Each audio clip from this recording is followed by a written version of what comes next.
여러분의 구독은 영상을 제작하는 데 큰 힘이 됩니다.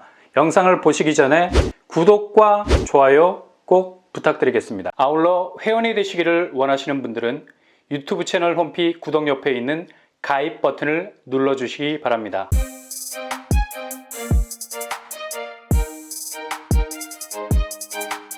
안녕하세요. 뻔뻔한 박두빠입니다. 미국 소비자 물가지수 CPI가 다시 상승하고 있습니다. 이렇게 되면 당초 상반기 기준금리 인하를 내다봤던 장밋빛 전망은 물 건너 간 건데, 연준 인사들마저도 물가지표가 모호하다는 평가를 내리면서 추후 상황을 지켜볼 필요가 있다고 언급을 했어요. 여전히 한국 집값에 밑불을 세게 뗄 만한 뗄감이 없다는 거죠. 한국은행 역시도 이번에 8차례 연속 3.5% 기준금리 동결했습니다.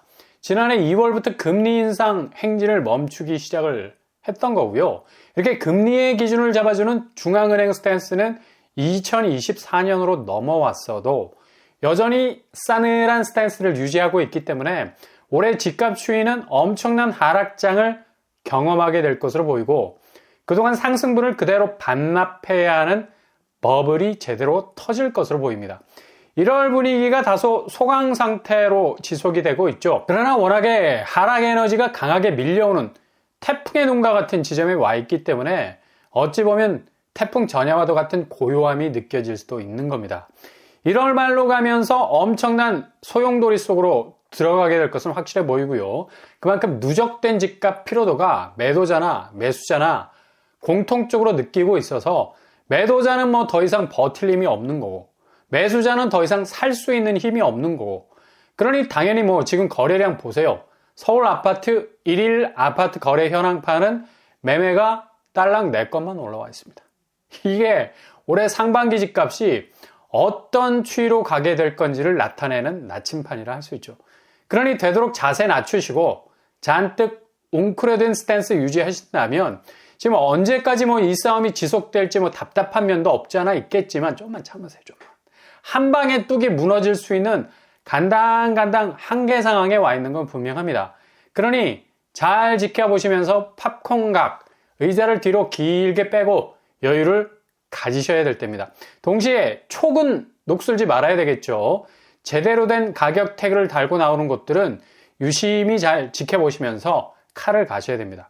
그렇다고 뭐 청약에 목숨 걸라는 얘기는 아닙니다. 어떤 대체제든 부동산이라는 형태를 가진 공격 목표는 다각적인 관점으로 두드려 패야 승부가 납니다. 지금 같은 상황에서 1인칭으로 가시면 안 되고 3인칭, 아니 전지적 작가 시점으로 접근을 하셔야 위험을 줄일 수가 있다는 얘기죠. 그런 의미에서 여기 이곳들은 정말 이렇게 빠를 줄은 꿈에도 몰랐습니다.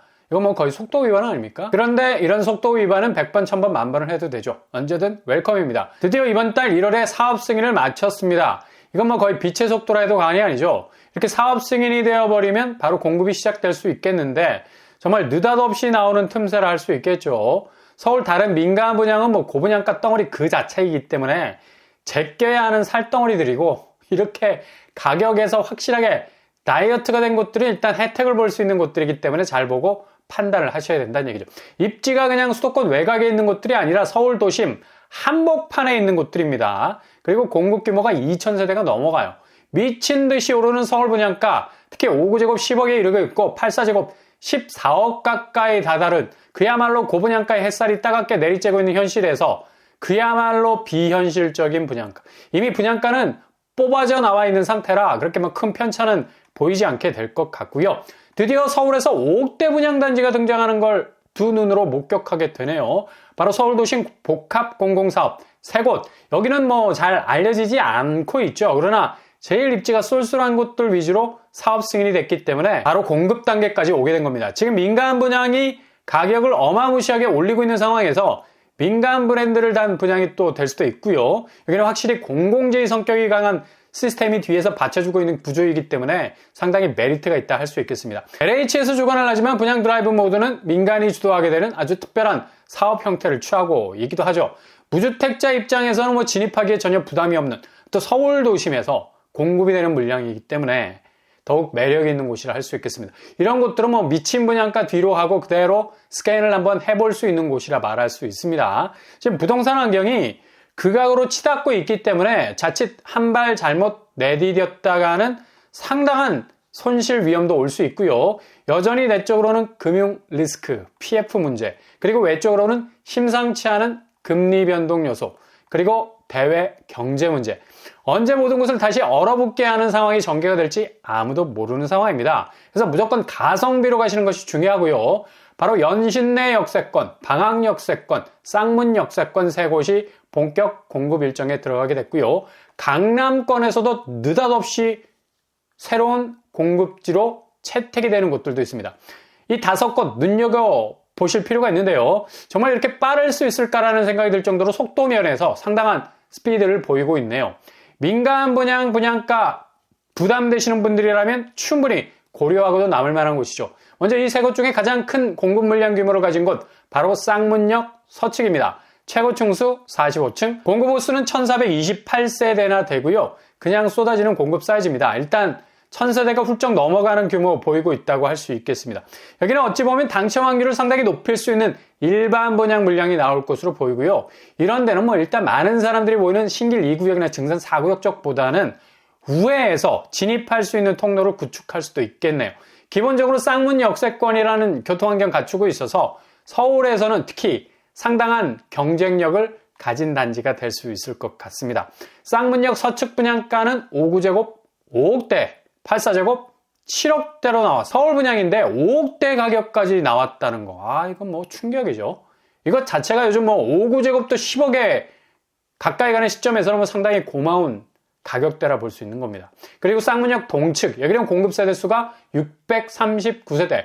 쌍문 서측에 비해선 1000세대에 미치지 못하지만 그래도 주변 건물 중에서 가장 높은 층수 39층에 달하는 용적률로 존재감을 드러낼 만한 곳이고요. 여기도 분양가가 충격이죠. 5구제곱 5억대, 84제곱 6억대 추정 분양가로 나와 있습니다. 교통환경 역시 쌍문역 초역세 단지고요. 그리고 사업 승인된 곳 중에 가장 아마도 교통환경이 제일 좋다고 말할 수가 있죠. 바로 연신내 역세권. 가장 개통이 빠르다고 할 수 있는 GTX-A 역세권이라는 아주 뛰어난 교통 잠재성 가진 곳입니다. 일단 광역교통망 혜택을 가장 먼저 볼 수 있는 곳이기도 하고요. 서울도심 복합사업지 중에 신길 2구역이나 증산 4구역에 비해서 물량은 조그만하지만 경쟁력 면에서 절대로 밀리지 않는 곳이 될 수 있겠죠. 49층 392세대. 아파트 설계 자체도 굉장히 독특하죠. 주변 랜드마크 확실하게 보이고요. 분양가는 5구제곱, 여기도 5억대, 84제곱 7억대입니다. 그리고 또 한 곳이 있습니다. 바로 방학역 지구. 여기는 우이신설선이 방학역 쪽으로 들어오는 호재를 물고 있어서 상대적으로 적은 규모지만 이후 경쟁력은 남다를 듯합니다. 우이신설선이 개통이 되면 확실한 더블 역세 아파트 이미지를 가지게 될 것 같고요. 39층 규모로 424세대가 나옵니다. 분양가도 5구제곱 5억대. 서울 분양가가 이렇게 5억대로 계속해서 나와주면 얼마나 좋겠습니까? 84제곱 6억대입니다.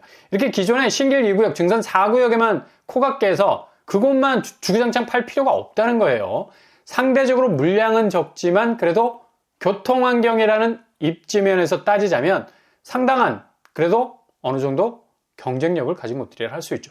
일단 이것들 분양시장에 나오게 되면 공급 규모가 많은 곳들은 경쟁이 굉장히 치열할 것으로 보입니다. 그러나 상대적으로 규모가 적은 것. 연신내 역세권은 GTX 역세권, 방학역 쪽은 우이신설선 개통으로 더블 역세권, 아파트가 된다는 사실은 꼭 체크를 해놓으셨다가 도전을 하시면 우회할 수 있는 틈새가 되겠는데 아마 미친 듯이 경쟁률에 불이 붙을 것 같습니다.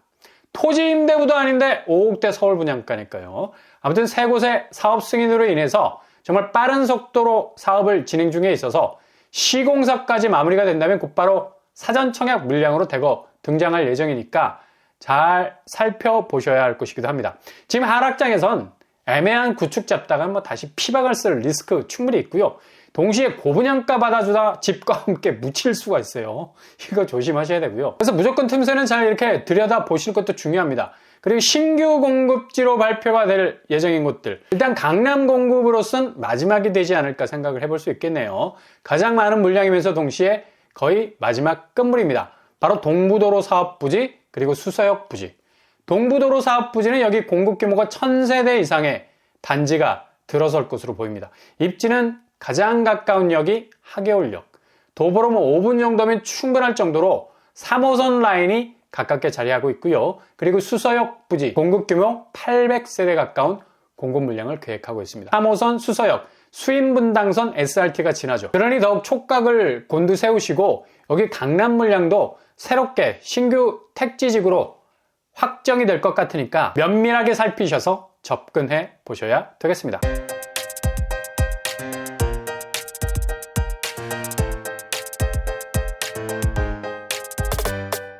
오늘의 부동산 계획 그쵸? 집값 하향세가 정말 가파르게 진행이 되고 있습니다. 1월이 겉으로 보기에 소강 상태인 것처럼 느껴지나 지금 현장에서는 아우성이죠. 더 이상 호가가 붙잡고 있는 지푸라기가 없을 정도죠.